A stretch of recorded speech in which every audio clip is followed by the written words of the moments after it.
Hello guys, welcome back to my YouTube channel and welcome to episode 4 of our winter trip. First തന്നെ sorry guys, കുറച്ച് late ആയി പോയി video ഇടാൻ വേണ്ടിയിട്ട്. അപ്പോൾ ലാസ്റ്റ് വീഡിയോ നിങ്ങൾ കണ്ടിട്ടുണ്ടാവും എന്ന് വിചാരിക്കുന്നു. അപ്പോൾ അതിൽ ഞാൻ പറഞ്ഞിട്ടുണ്ടായിരുന്നല്ലോ, നമ്മൾ ഇപ്പോൾ ഒക്ലഹോമ സിറ്റിയിലാണ് വന്നിട്ടുള്ളത്, ഡൗൺ ടൗണിൽ. നമ്മളിപ്പോൾ ഭക്ഷണമൊക്കെ കഴിച്ചിട്ട് ഒക്ലഹോമ സിറ്റി ഡൗൺ ടൗണിലേക്കാണ് ഇപ്പോൾ പോകുന്നത്. ഇപ്പോൾ സമയം ആഫ്റ്റർനൂൺ 2:30 കഴിഞ്ഞിട്ടുണ്ട്. നല്ല വെയിലുണ്ട് ഗൈസ്. ഇവിടെ നമുക്ക് അങ്ങനെ തണുപ്പ് അറിയുന്നില്ലായിരുന്നു. ചിലപ്പോൾ കുറച്ച് ചൂടുള്ള പ്രദേശമായതുകൊണ്ടായിരിക്കും അത്ര വലിയ തണുപ്പൊന്നും ഇല്ലായിരുന്നു ഇവിടെ. അപ്പോൾ ഈ സിറ്റീൻ്റെ ഒരു ഔട്ട്ലൈൻ ഇപ്പോൾ നിങ്ങൾ ശ്രദ്ധിച്ചിട്ടുണ്ടാവുമല്ലോ, അധികവും ഇങ്ങനത്തെ മോഡേൺ ബിൽഡിങ്സും പിന്നെ ഓപ്പൺ സ്പേസസ് ഒക്കെ ആയിട്ട് അതിൻ്റെ ഒരു മിക്സാണ് ഇവിടെ നമുക്ക് കാണാൻ പറ്റുന്നത്. വളരെ വെൽ പ്ലാൻഡ് സിറ്റി തന്നെയാണിത്.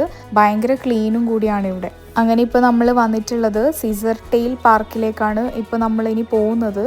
അപ്പോൾ അതിൻ്റെ പാർക്കിംഗ് സ്പേസിൽ നമ്മൾ പാർക്ക് ചെയ്തു. ഈ കാണുന്നതാണ് ഒക്ലഹോമ സിറ്റി കൺവെൻഷൻ സെൻറ്റർ. ഇവിടെ ഇങ്ങനെ കോൺസേർട്സ്, എക്സ്പോസ് അങ്ങനെയൊക്കെ പരിപാടികളൊക്കെ ഇവിടെ ഉണ്ടാവാറുണ്ട്. നമ്മളങ്ങനെ ഇവിടെ വണ്ടി ഇവിടെ പാർക്ക് ചെയ്തു. ഇനി നമ്മൾ നേരെ സീസർ ടെയിൽ പാർക്കിലേക്കാണ് നമ്മൾ പോകുന്നത്.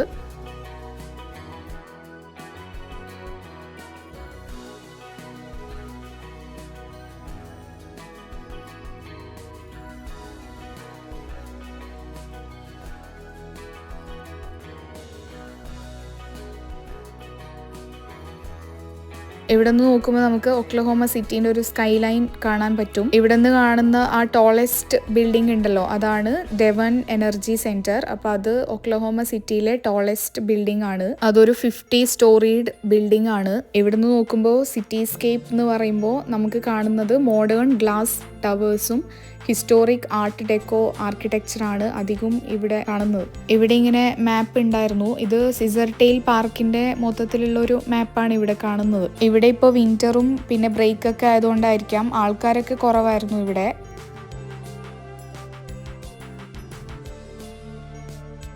അങ്ങനെ ഇപ്പോൾ നമ്മൾ സീസർ ടെയിൽ പാർക്കിന്റെ ഒരു പരിസരത്തൂടെയാണ് ഇപ്പോൾ ഇനി നമ്മൾ നടക്കുന്നത്. ദൂരെയായിട്ട് നമുക്ക് പാർക്കും പിന്നെ റിക്രിയേഷണൽ ലേക്സും കാര്യങ്ങളൊക്കെ കാണാൻ പറ്റുമായിരുന്നു. ഇപ്പൊ നമ്മൾ നടന്നുകൊണ്ട് പോകുന്നത് സീസർ ടെയിൽ പാർക്കിലൂടെയാണ്.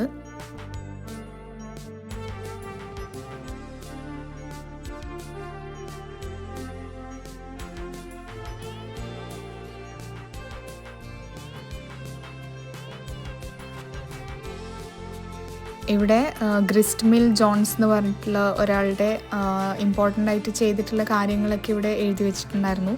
അപ്പോൾ ഇദ്ദേഹം എന്ന് പറയുമ്പോൾ ഒക്ലഹോമ സിറ്റി ഡെവലപ്മെൻറ്റിൻ്റെ കാര്യങ്ങൾക്കായിട്ട് ഒരുപാട് കാര്യങ്ങൾ ചെയ്തിട്ടുള്ള ആളാണ്. ഈ ഭാഗത്തായിട്ട് നമുക്ക് കണ്ടെയ്നർ ട്രെയിൻസ് ഒക്കെ പോകുന്നത് കാണാമായിരുന്നു. അത്രയും ലോങ് ആണത്. നമ്മളിങ്ങനെ നോക്കുമായിരുന്നു, കുറേ നേരം ആയിട്ടും അതിങ്ങനെ തീരുന്നില്ലായിരുന്നു.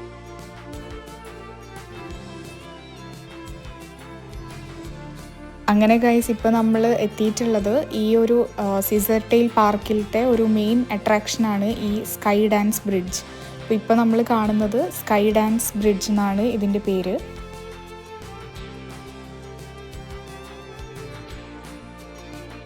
അപ്പോൾ ഈ ഒരു ബ്രിഡ്ജിന് പറയാനായിട്ട് ഒരുപാട് കഥകളുണ്ട്. നിങ്ങൾക്ക് ഇവിടെ ഇങ്ങനെ ഒരുപാട് കീസ് ലോക്ക് ചെയ്തിട്ട് കാണുന്നില്ലേ? അപ്പോൾ നിങ്ങൾ വിചാരിക്കുന്നുണ്ടാവും ഇതെന്താണെന്നുള്ളത്. അപ്പോൾ ഇതെന്താന്ന് വെച്ചാൽ ഇങ്ങനെ ലവ് ലോക്സ് അല്ലെങ്കിൽ കീസ് എന്നാണ് ഇതിനെ പറയുന്നത്. കപ്പിൾസ് ഇവിടെ വന്നിട്ട് ആ ഒരു റൊമാൻറ്റിക് ട്രഡീഷൻ്റെ ഭാഗമായിട്ട് അവരുടെ റിലേഷൻഷിപ്പ് അല്ലെങ്കിൽ ലവ്, കമ്മിറ്റ്മെൻറ്റ് അതൊക്കെ സിംബലൈസ് ചെയ്തുകൊണ്ടാണ് ഇവിടെ ഇങ്ങനെ ലോക്ക് ചെയ്തിടുന്നത്. അതായത് അവരുടെ റിലേഷൻഷിപ്പ് ഫോർ എവർ എന്നുള്ള രീതിയിൽ ലോക്ക് ചെയ്തിടുകയാണ് ചെയ്യുന്നത്.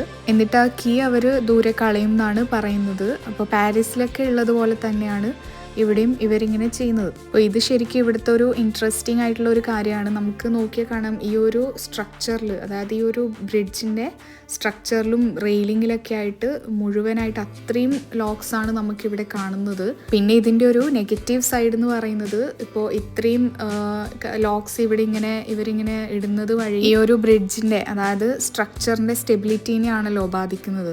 അപ്പോൾ അതുകൊണ്ട് തന്നെ അത് ആ ഒരു തലത്തിൽ ചിന്തിക്കുമ്പോൾ ഇവരിങ്ങനെ ചെയ്യരുത് എന്ന് കൂടി പറയുന്നുണ്ട്. കാരണം ഇതിനൊരു ഡാമേജ് വരാതിരിക്കാൻ വേണ്ടിയിട്ടാണ് അവർ അങ്ങനെ പറയുന്നത്. പക്ഷെ എന്നാൽ പോലും നമുക്ക് അത്രയും ലോക്സ് ആണ് ഇവിടെ കാണാൻ പറ്റുന്നത്.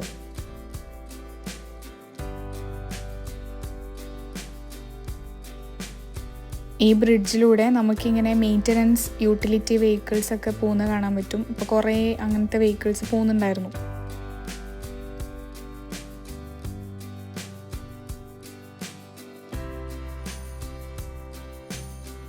ഈ sky dance bridge 380 feet long ആണ്.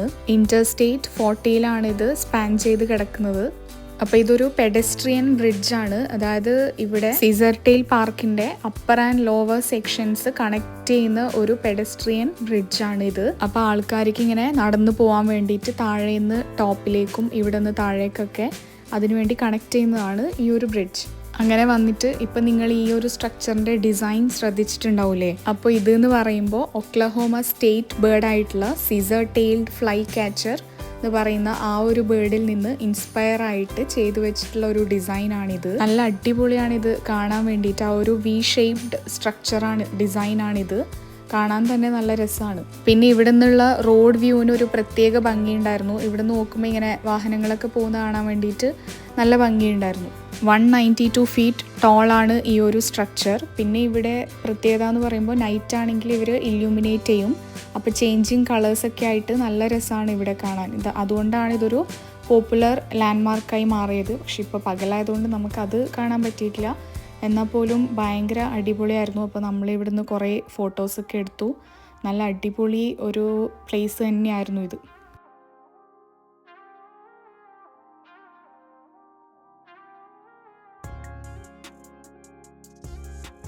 അങ്ങനെ അവിടെ കുറച്ച് നേരം സ്പെൻഡ് ചെയ്തിട്ട് നമ്മൾ അവിടെ നിന്ന് ഇറങ്ങി ഗൈസ്. അപ്പോൾ ഇത് നമ്മൾ പോകുന്ന വഴിക്കുള്ള നേരത്തെ പറഞ്ഞ സീസർടെയിൽ പാർക്കും കാര്യങ്ങളൊക്കെയാണ് ഇവിടെ കാണുന്നത്. പക്ഷെ അധികം, ഞാൻ പറഞ്ഞില്ലേ നേരത്തെ, അധികം ആൾക്കാരൊന്നും ഇല്ലായിരുന്നു.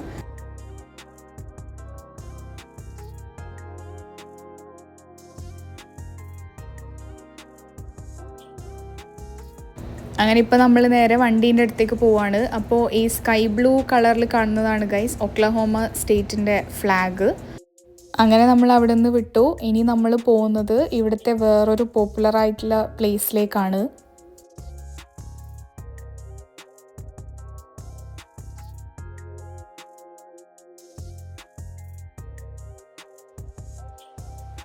ഈ എഴുതി കാണുന്നത് പോലെ തന്നെ ദ ഹാർട്ട് ഓഫ് ഒക്ലഹോമ എന്ന് പറയുന്ന ബ്രിക്ക് ടൗണിലേക്കാണ് നമ്മൾ ഇപ്പോൾ പോകുന്നത്. അപ്പോൾ അതൊരു ഓൾഡ് വെയർഹൗസ് ഡിസ്ട്രിക്റ്റ് ആയിരുന്നു. പക്ഷേ ഇപ്പോൾ അത് കംപ്ലീറ്റ്ലി ഒരു ലൈവ്ലി എൻ്റർടൈൻമെൻറ്റ് ഏരിയ ആയിട്ട് ട്രാൻസ്ഫോം ചെയ്തിട്ടുണ്ട്. അപ്പോൾ ഈ ബ്രിക്ക് ടൗൺ എന്നുള്ള പേര് വന്നത് തന്നെ ഇവിടെ നമുക്ക് മൊത്തം അധികം കാണാൻ പറ്റുന്നത് റെഡ് ബ്രിക്ക് ബിൽഡിങ്സ് ആണ്.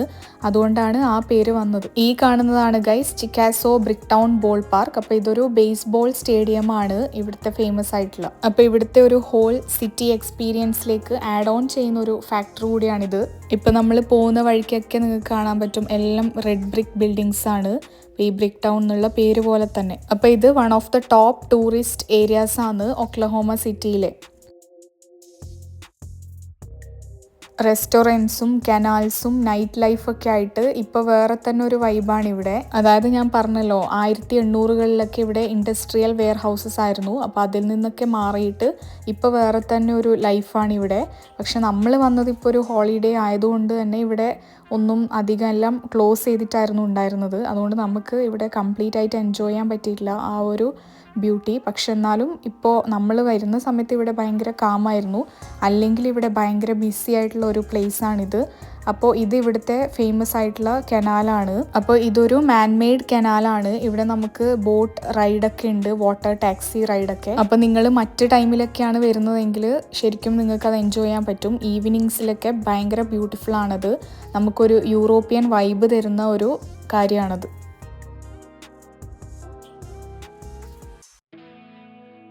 ഇവിടെ നമുക്ക് ഈ കനാലിൽ ഇങ്ങനെ റിഫ്ലക്ഷൻ കാണാൻ പറ്റുന്നുണ്ടായിരുന്നു ട്രീസിൻ്റെ. അത് ഇങ്ങനെ നോക്കി നിൽക്കാൻ തന്നെ നല്ല ഭംഗിയായിരുന്നു. കാരണം അധികം ഇതൊന്നും ഇല്ലാത്തതുകൊണ്ട്, എന്താ പറയുക, ഒഴുക്കില്ലാത്തതുകൊണ്ട് തന്നെ ഭയങ്കര കാം ആൻഡ് പീസ്ഫുള്ളാണ് ഇങ്ങനെ കാണാൻ വേണ്ടിയിട്ട് തന്നെ. മറ്റ് ടൈമിലൊക്കെയാണ് നിങ്ങൾ വരുന്നുണ്ടെങ്കിൽ ഇതുപോലത്തെ ഒരു വൈബായിരിക്കും ഇവിടെ. ശരിക്കും അതൊരു ബ്യൂട്ടിഫുള്ളാണ്. പിന്നെ ഇവിടുത്തെ മെയിനായിട്ടുള്ള കാര്യങ്ങൾ എന്ന് പറയുമ്പോൾ ഇവിടെയുള്ളത് ലൈവ് മ്യൂസിക് സ്പോട്സ്, പിന്നെ റെസ്റ്റോറൻറ്റ്സ്, മെക്സിക്കൻ, അമേരിക്കൻ അങ്ങനെ ഉള്ള കാര്യങ്ങളൊക്കെയാണ് പിന്നെ ഇവിടെ ഉള്ളത്. അപ്പോൾ അതൊക്കെ നമുക്കിവിടെ എക്സ്പ്ലോർ ചെയ്യാൻ പറ്റും. അങ്ങനെ നമ്മളിവിടെ ഒരു ഈവനിങ് വാക്കൊക്കെ ഇവിടെ കഴിഞ്ഞു. കുറച്ച് നേരം ഇവിടെ സ്പെൻഡ് ചെയ്തു നമ്മൾ. ഇവിടെ നിന്ന് നോക്കുമ്പോൾ നമുക്ക് നേരത്തെ പറഞ്ഞ ഡെവൺ എനർജി സെൻറ്റർ ഇവിടെ നിന്ന് നേരെ കാണാമായിരുന്നു. അങ്ങനെ ഗൈസ് ഇപ്പോൾ 4 മണി ആയിട്ടുണ്ട്. നമ്മളിനി പോകുന്നത് സൺസെറ്റ് റിഡ്ജ് പാർക്കിലേക്കാണ്. അപ്പോൾ ഇവിടുന്ന് ഏകദേശം 1 മണിക്കൂർ ദൂരമുണ്ട് അങ്ങോട്ടേക്ക്.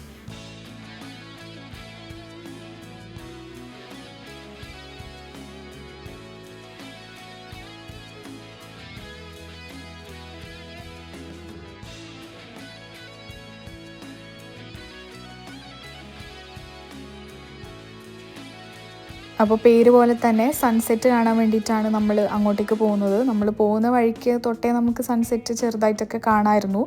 എന്നാൽ പോലും ആ ഒരു ബ്യൂട്ടിഫുൾ ആയിട്ടുള്ള സൺസെറ്റ് നമുക്ക് അവിടെ നിന്ന് കുറച്ചും കൂടി നന്നായിട്ട് കാണും. അപ്പോൾ അതുകൊണ്ടാണ് നമ്മൾ അങ്ങോട്ട് തന്നെ പോകുന്നത്. ഈ ഒരു ഈവനിങ് റൈഡും നല്ല ബ്യൂട്ടിഫുൾ ആയിരുന്നു ആ ഒരു റൈഡ്.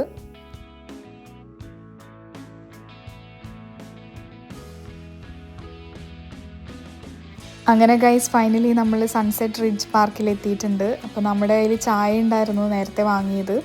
അങ്ങനെ നമ്മളൊരു ചായയൊക്കെ കുടിച്ച് സൺസെറ്റ് എൻജോയ് ചെയ്യാമെന്ന് വിചാരിച്ചു.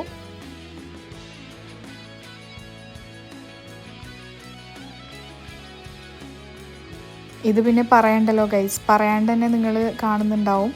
This was so amazing. അപ്പോൾ ഇത് ശരിക്കും പറഞ്ഞാൽ ഒരു perfect way to end the day എന്ന് വേണമെങ്കിൽ പറയാം. അപ്പോൾ നമുക്ക് ചിലപ്പോഴൊക്കെ ഇങ്ങനെ തോന്നും, ഇങ്ങനത്തെ സിമ്പിൾ മൊമെൻറ്റ്സ് ആണ് ശരിക്കും പറഞ്ഞാൽ നമ്മുടെ ഒരു ട്രാവലിൻ്റെ ഒരു ബെസ്റ്റ് പാർട്ട് എന്ന് പറയുന്നത് തന്നെ. അപ്പോൾ നമുക്ക് ഇവിടെ വന്നിങ്ങനെ റിലാക്സ് ചെയ്ത് ഈ സൺസെറ്റ് കാണാൻ പറ്റുന്നത് തന്നെ നമുക്ക് വലിയൊരു ഭാഗ്യമാണ്. അത് തന്നെയാണ് ഒരു വലിയ കാര്യം.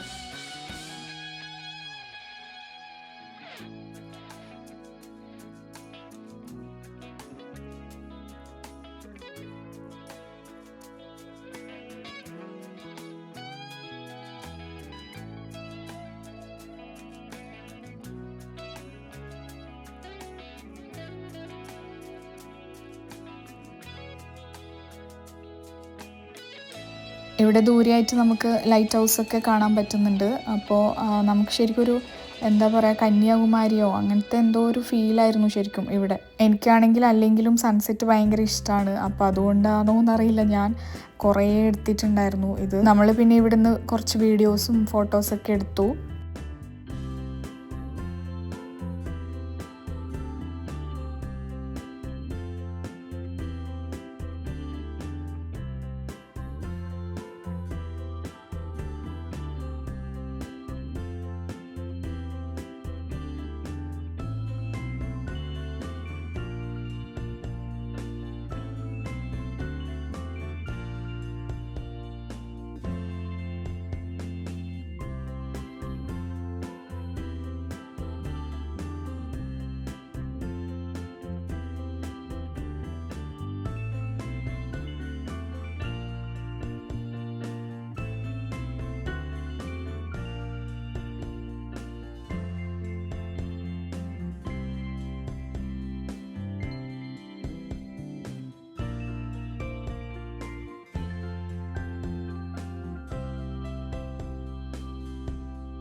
ഈ ഒരു ടൈം ആകുമ്പോഴത്തേക്ക് പിന്നെ തണുപ്പും തുടങ്ങിയിട്ടുണ്ടായിരുന്നു. 5-5:30 ആയില്ലേ. അപ്പോൾ അതുകൊണ്ട് നമുക്ക് തണുക്കാനും തുടങ്ങിയിട്ടുണ്ടായിരുന്നു. എന്നാലും ഞാൻ ആ തണുപ്പൊന്നും വകവെക്കാതെയാണ് ഗൈസ് ഈ വീഡിയോ ഒക്കെ എടുക്കുന്നത്. കാരണം അത്രയ്ക്ക് ബ്യൂട്ടിഫുൾ ആയിരുന്നു ഇവിടെ. അത് പറയാൻ വാക്കുകളൊന്നുമില്ല, അത്രയും ബ്യൂട്ടിഫുൾ ആയിരുന്നു. ഇവിടുത്തെ വെള്ളമൊക്കെ എന്തോ ഒരു പ്രത്യേക ഒരു ക്രിസ്റ്റൽ ക്ലിയർ പോലെ ഉണ്ടായിരുന്നു. വാട്ടറൊക്കെ നല്ല രസമായിരുന്നു. അത് ഇങ്ങനെ കാണാൻ തന്നെ ഭയങ്കര രസമായിരുന്നു.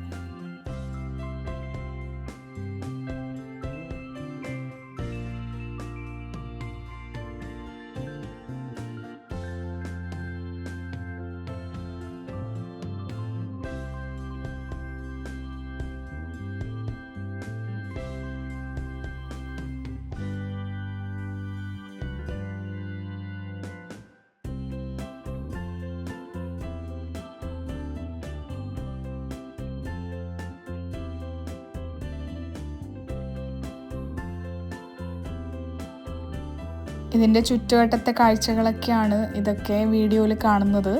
അപ്പോൾ അത്രയും തണുപ്പ് വന്നതുകൊണ്ട് മാത്രമാണ് എനിക്ക് അവിടെ നിന്ന് വരാൻ തോന്നിയത്, അല്ലെങ്കിൽ ഞാൻ വരുകയില്ലായിരുന്നു.